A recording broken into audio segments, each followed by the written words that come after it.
And good evening and welcome to Red Card. I'm your host, Anthony Totera. Once again, we welcome you worldwide. And we thank you so much for making time out of your busy schedule to join us right here on nextsportstar.com. We thank you from the bottom of our heart. Really appreciate you making time. What a jam-packed show we've got for you tonight. The first 30 minutes of the 60-minute show, we will talk all grassroots, and why not? We need to hold people accountable in certain positions in the grassroots area of all provinces in Canada, and we need to make sure that they understand that we're here, we're going to be vocal, we're going to be out in the social media atmosphere, and we're going to make sure that they're held accountable. And that's what we're going to do tonight for the first 30 minutes with some of the most influential and important people running clubs all across this country. Bill Michalopoulos of OSU, Ottawa South United, joins us in 30 seconds or less. Guido Titoto, president of Cliff Avenue United FC from out west. Trevor Bertram of North Mississauga, he is their president. And then at 8:30 from Houston Dynamo, AJ De La Garza. And then at about 8:45, the youngster from FC Dallas, Ja'Cory Hayes. He will join us a little bit later on. But right now, joining us live from the nation's capital, and a guy that takes his position seriously in the province of Ontario with Ottawa South United, Bill Michalopoulos. Bill, welcome. Hi, Anthony. Good to hear from you. Thank you so much for making time out of your busy schedule. Really appreciate it, Bill. And I thought of you and a couple others that I'm going to have on tonight to discuss this very important topic, the rising costs the clubs have to deal with. You're a president of a big club. Your club has been successful in many ways. And we talk a lot of times about the rising costs for parents, but we really don't talk about it from the angle of the club. And we're going to do that with you tonight. Let me ask you this, Bill. We'll give you 2.5 minutes per question, and then you tell us exactly where you stand in all this. Are you experiencing significant cost pressures, Bill? And what is the biggest factor driving up your cost? Yeah, so Anthony, I first of all, thank you for having me on the show, and it's an important subject, and I think it's a subject that everybody should be concerned about. There's cost pressures everywhere, and those cost pressures have increased, I would say, significantly in the last 7 years, and even more in the last 4 years.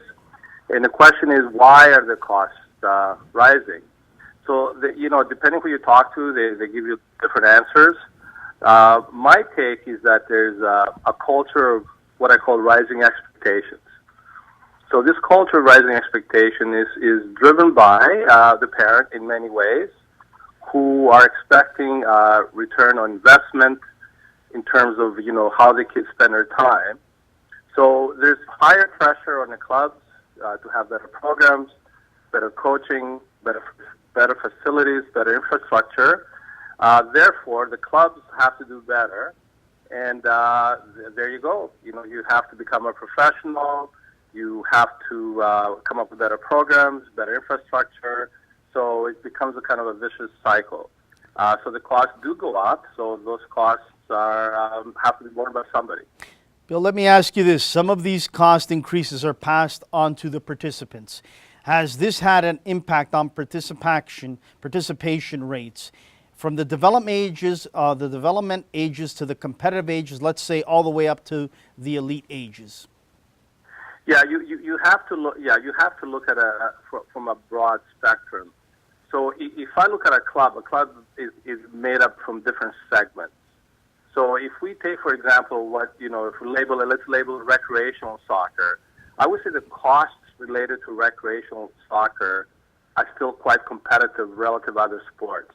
So I would put at the top of the heap in terms of cost, I put something like hockey or lacrosse or football. I would say across the board, soccer in recreational soccer is still quite competitive. Now, if you start looking at other segments of the soccer club, and that connects to what I said before, if you look at high performance segment of the club, that's where you're seeing the costs go up, and that's where you're seeing the pressures. And that's where you're seeing people have to make a choice and saying, well, how many high-level sports can I really do? Where should I invest my money? And, we're having those conversations with our parents. We're having those conversations with our board because we want to make sure that soccer is always the number one choice when people have to decide what sport is their kid going to follow. Bill, the next question I have for you is this. Do community clubs like yours get enough support from corporate Canada, local and regional government as well? What can governing bodies do to help keep the sport affordable and accessible for all? Yeah, I think it all depends. If you look at corporate Canada, it all depends where where the club is situated. For example, I would say the club situated in Toronto, which is the corporate center of Canada, we have more opportunities for sponsorship than, let's say, a club that's situated in a rural area of Ontario or another part of Canada. Now, the government's, sport is an important ingredient in a person's well-being. So I think, the governments can always do more in terms of, providing infrastructure, providing, helping offset the cost of programs through tax vehicles, such as the ones we had before, where, people, if the kids play sports, they would have an offset tax reduction. Those are the type of things that the government should be doing because the well-being of an individual is directly correlating to, the sports they play, I believe. Bill, let me ask you this. I put some of these bullet points down here at the end before we let you go. I really appreciate your time. Maybe some of these areas that you as a club president, one of the biggest clubs in all of Canada, one of the most successful clubs, I might add, in the development area in sending kids all over the world and NCAA scholarships as well. I put down these things. Insurance. How can we, maybe help the club with insurance costs? Uniforms. Those packages of uniforms, I think sometimes, Bill, we overdo it. As I said the other night to someone, I was in the basement with my wife, and we must have got rid of about 5 to 10 soccer bags our kids barely used and wasted money. Banquets, Bill. I believe over the age of 10, there should be no more banquets for teenagers, as I like to say, because I think that's a waste of money. Under 10, yes, love those smiles, love to do it. Rentals, in the winter specifically, have skyrocketed. And the last one, I got to be honest, I didn't think I'd be saying this 10 years ago, but the coaches expect an annual increase if they're there with your club as well. Yeah, so all those are good factors you bring up, Anthony. And we at Auto Sox United always take into consideration, the costs borne by our parents, and we go out of our way to ensure that they get a value for money. Now, let me say one thing. Let me make one thing perfectly clear. In Auto Sox United, we have there's a fundamental policy that rides everything else. No kid will not be able to play soccer because of money. So that's a principle that Auto Sox United has since we formed the club in 2003. So that's really important, okay? Number two, we go out of our way to ensure that there's what I call non-registration type of revenue. So that's programs, camps, where only people they're optional, that only people that want to engage in them pay for them, okay? And also we go out of our way to get sponsorships. So again, all those three things help keep the cost down to a minimum. In terms of coaches and the other factors you mentioned, let's take coaches for example. Our what I call high-level academy tier 1 coaches get what I call an honorarium. So it's very few dollars, covers the gas basically, covers the depreciation in the car, covers the food, etc. So it's not. Let's be realistic here. It's not a big deal, a great deal of money. Nevertheless, remember what I said before: the rising expectations. We want our coaches to invest in getting better, because that's the expectation that the marketplace has. So it's back to what I said: is this is a cycle. As people want more, we have to do more, and more means costs will go up.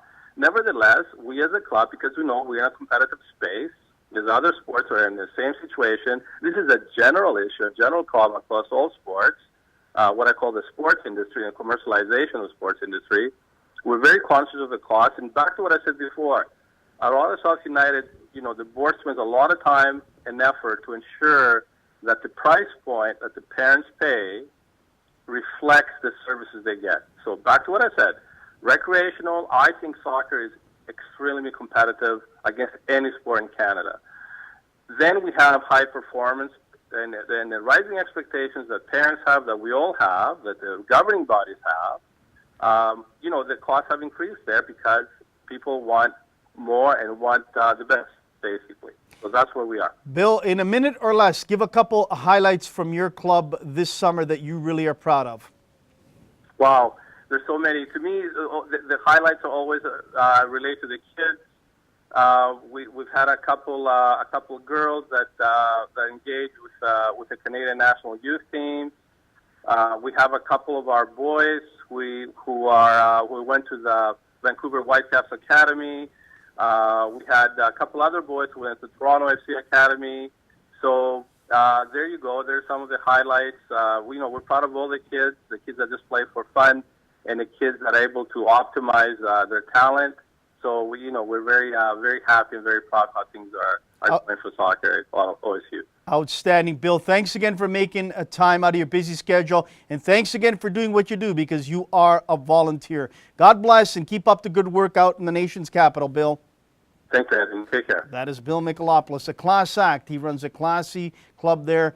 Jimmy Leonis as well. They do a top-notch job. We're going to continue on. We're going out west to British Columbia, BC, baby, and we're going to talk with Guido Titoto. He is president of Cliff Avenue United FC and a former professional, guy that broke my heart many a time in the Canadian Soccer League when I was with the North York Rockets. Guido joins us next right here on Red Card. The last thing I remember is my mother saying to me, Giacomino, ti voglio bene, bedroom, sangue mio. I gave her a kiss, and it was the last time I ever saw my mother. I'll tell you a story. Nobody with our people. You want to talk to Jack?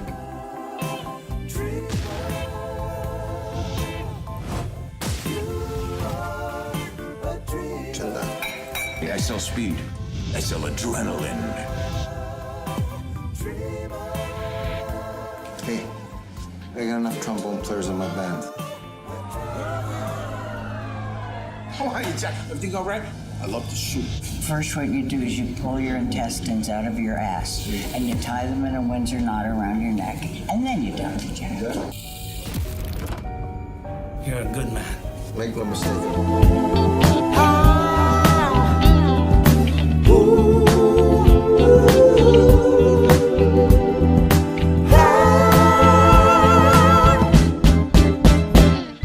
Welcome back to Red Card. I'm your host, Anthony Totera. Thanks again to Bill Michalopoulos of Ottawa South United joining us to talk grassroots. And we'll spend the first 30 minutes talking grassroots. And then at 8:30 from the Houston Dynamo, AJ De La Garza joins us. And then at 8:45, again in the state of Texas, from FC Dallas, Ja'Cory Hayes. But right now, a former professional, a guy that broke my heart many a time when I was in the Canadian Soccer League with the North York Rockets, and a guy that put some beautiful goals in the back of the net when he played.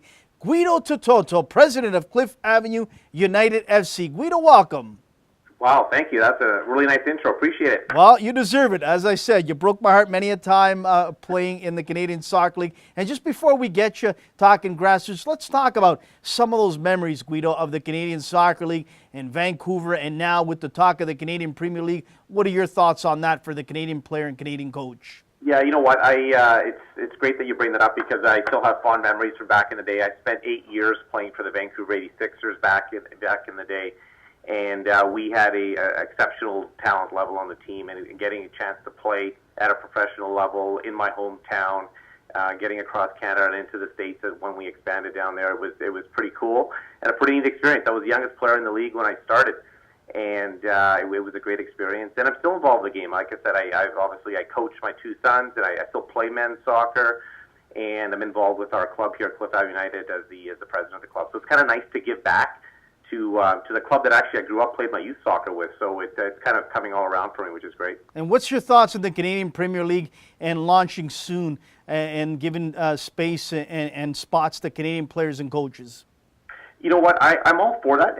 Obviously, we have a number of Canadian teams that are playing in various leagues at a pro level right now across Canada. So it'll be interesting to see how that all plays out. Obviously, we have the 3 teams in the MLS that are doing quite well. We have a team in the NASL in Edmonton. And I believe there's about 4 teams in the PDL that are playing right now in Calgary and Winnipeg. I believe Victoria's got a team and one out here as well that's just joined this year, the TSS Rovers. So it'll be interesting to see how that all plays out. Having a league committed solely to Canada is a good thing. That means more Canadian players can play in that league.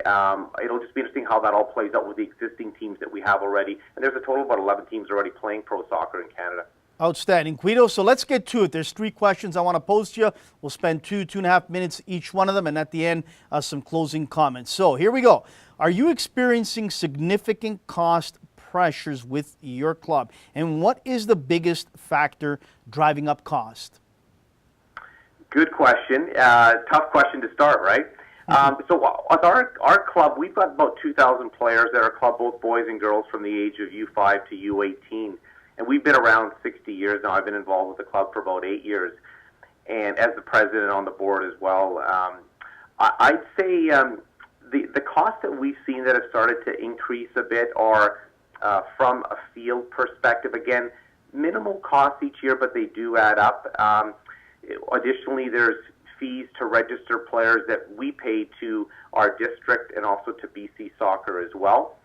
And then the other big piece that we have is the overall administration cost to run the club, such as the technical staff that we have in place, our TD, our coaching staff. We have a general manager in place at our club. Those the clubs have grown to a point where it's very different. When I was playing soccer at a young age, they weren't as formal as they are now. We don't have the TDs in place and the paid staff that we have in place now. So those are the costs that are employee expense costs that continue to creep up each and every year. So that's something that we definitely keep our eye on. But we're pretty fortunate at our club. We do a really good job of keeping our budget balanced each year. Everything that we earn, we spend. We have that we give back to the players and to the coaches, and that's what we feel is the right thing to do. We keep our costs down as much as we can. And it's still the most reasonable sport to play across the Lower Mainland here in Vancouver. Next, Guido, some of these cost increases are passed on to the participants. Has this had an impact on participation rates from the development ages to the competitive ages all the way to the elite ages? Good question. Overall, I don't have the stats handy for BC Soccer as far as the age levels and what the participation levels, if they've dropped off at all. We do know that once kids are at that U12, U13 level and up, there starts to be a bit of a slight decline in overall player registration. And I think part of that is because of the kids that are either going into high school or there's more tiering involved, and perhaps players maybe aren't making the team at a certain level, and there's other sports that they might make a decision on. At a young age, a lot of them are playing 2, sometimes 3 sports. And as they get older, a bit more competitive, they have to narrow that choice down sometimes to 1 sport. So there's a number of factors that can cause that drop-off that we've seen at sort of once they hit that U13 and above level. Our numbers at our club have been fairly consistent. We've actually grown from about 1,400 players 10, 11 years ago to just over 2,000 now. So we've seen some pretty steady growth at our club, which isn't necessarily the case with all clubs here in the Lower Mainland. Next, do community clubs like yours, Guido, get enough support from corporate Canada, local and regional government, and what can governing bodies do to help keep the sport affordable and accessible? Yeah, that's a good question. We when we look at our overall budget, the sponsorship dollars that we get represents a really, really small percentage, and that's just extra funds for us that we can use for different events. I'd say when we look at our overall registration and revenue that we receive, it's primarily from our registration. 70% comes from that. All of our development programs, another 20%. We're pretty fortunate here in BC that a lot of the nonprofits and a lot of different sports clubs have access to a community gaming grant from the government of British Columbia. So we've been applying for that every year as a club, and and that gives us about 10% of our overall revenue that we receive as a club, which really makes a difference for us. It allows us to do a few extra things with our club, and I'm not sure if that's something that every province has, but I know a lot of the soccer clubs here in the Lower Mainland do try to take advantage of that where they can. So, Guido, we got a couple minutes here. I want to get to a couple things very quickly. First and foremost, I believe these are some of the areas I put some bullet points here that maybe the club can get to cut back some of their costs. Insurance.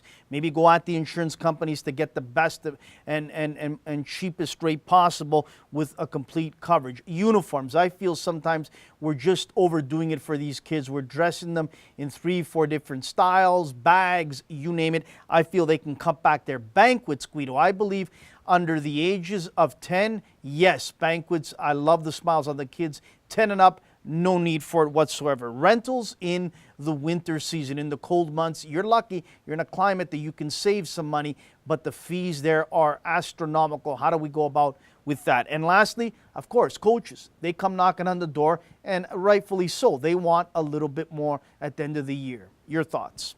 Yeah, there's a lot in there. Each different location, each province faces their own challenges. We're pretty fortunate, as you alluded there, because we play throughout, we play all year long here actually, but our main season runs from September right through till April. And we have access to the fields here. All of our all-weather fields are gravel fields, and even the gyms for younger kids, we have that there is no cost to us. It's all free from the city. We do pay for our turf field time, so in the evenings, they're lighted fields, and that runs about $20 an hour on certain evenings. Certain fields are $10 an hour. So I think that's definitely a lot lower than what they're probably paying for the indoor fields back east. I know that for our younger kids at the U6, U7 level, we do rent some indoor space, and that costs the club a lot more. We actually subsidize that, but that's to keep the younger kids playing indoors to avoid the wet and the rain out here. When we look at the other costs, to your point, a lot of the clubs now, especially the clubs that are on the size of our club, do need to have paid staff, whether they're general managers running the operations side, technical directors, staff coaches. So those are the costs that clubs didn't really have 15, 20 years ago. But that's what's really helping raise the level of programming that we're able to provide the kids as well. So what we've done and what a lot of clubs are doing out this way, and I can only speak here for the Lower Mainland, the registration that we charge for the full season is relatively minimal. It ranges anywhere from $210 to $300 a year. Where the cost can increase is if they decide to take on additional programs and additional development programs, our academy program, so on and so forth.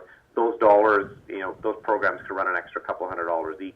Still, again, reasonable than going to a soccer school and paying for that. Guido, listen, this has been a blast. This has been a pleasure having you on, and it's great catching up with you after so many years. I want to get you back on in a few weeks' time again to tackle some more hard-hitting issues in your area, but I also want you to come back and tell us a little bit more about your club, some of the highlights and some of the success stories. Unfortunately, time is our worst enemy, but again, I thank you so much again for making time, my friend. You're welcome. Thank you. That is Guido Totera, president of Cliff Avenue United FC, and what a pro he was when he played. Quick commercial break coming back. Trevor Bertrand of North Mississauga Soccer Club. Stay tuned right here on Red Card. Sitting here, waiting for you, hoping that you feel the way that I I'm a good man. But if you're my friend and you're my brother and you're loyal to me, you're gonna tell me first. I'll put my Beretta to my own head and blow my brains out. That's good. It's not over until you say it's over. Now, I've got some things to talk to you. Just cash your chips in now while you're still winning. Do you understand me, Jimmy? One day, you're gonna learn to respect me. Some rats, you gotta kill. You're not just one of us. You're family. I know these guys, you don't. This is not over. Nothing's gonna happen to you as long as I'm around. I gave her a kiss, and that was the last time I ever saw my mother. Why do things always change in my life? I just gotta rearrange.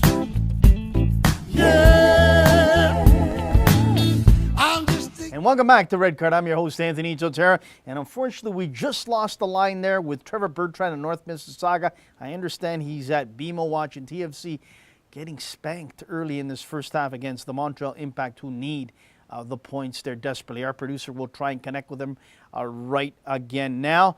But again, thanks to Bill Michalopoulos of Ottawa South United, Guido Tototo, president of Cliff Avenue United FC. So you got perspectives from two different clubs, two parts of Canada, one from Ottawa and one from BC. And now we're going to go to Ontario and the GTA, and we have connected with Trevor Bertrand, president of North Mississauga Soccer Club. Trevor, welcome again. How are you? Not too bad, Tony. Good night, and good night to all your listeners. It's great to have you on. We'll keep it real quick because we know that you're at the game. 3 questions, and I wanted to have you on as a president in a big-size club in Ontario here. And here are the questions for you. Are you experiencing significant cost pressures at your club? And what is the biggest factor driving up the cost, Trevor? Well, yes, presently the cost has increased dramatically. There are a number of things that we want to contribute towards this. Namely, right now, most of the soccer leagues are all standards leagues. The club is into the grassroots, OPDL, League One. And now for the League One, you have to have National B coaches. OPDL, based on the age group, National B, age of youth 13, is Provincial B. So this drives up the cost significantly, knowing that now coaches are being paid in excess of $20,000. And with the limited resources of coaches, this is one of the main driving factors for the cost increase. Next, Trevor, some of these cost increases are passed on to the participants. Has this had an impact on participation rates, and from the development ages to the competitive ages to the elite ages? Yes, obviously, it does impact a certain sector of kids.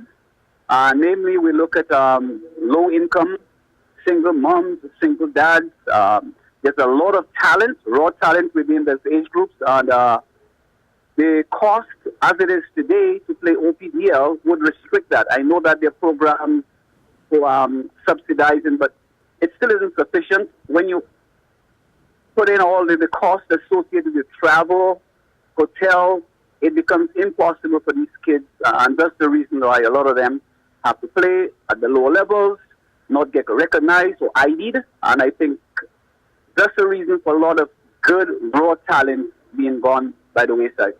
Next, Trevor, do community clubs like yours get enough support from corporate Canada, local and regional government?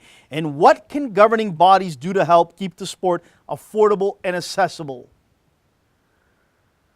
That's a tough question. And yes, we, as a not-for-profit organization, we do get special rates from the city of Mississauga as taxpayers. So the cost of field rental would be down substantially in comparison, I guess, to academies who are for-profit.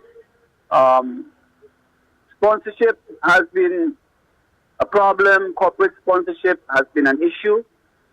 It's not really easy to get corporate sponsorship, especially today.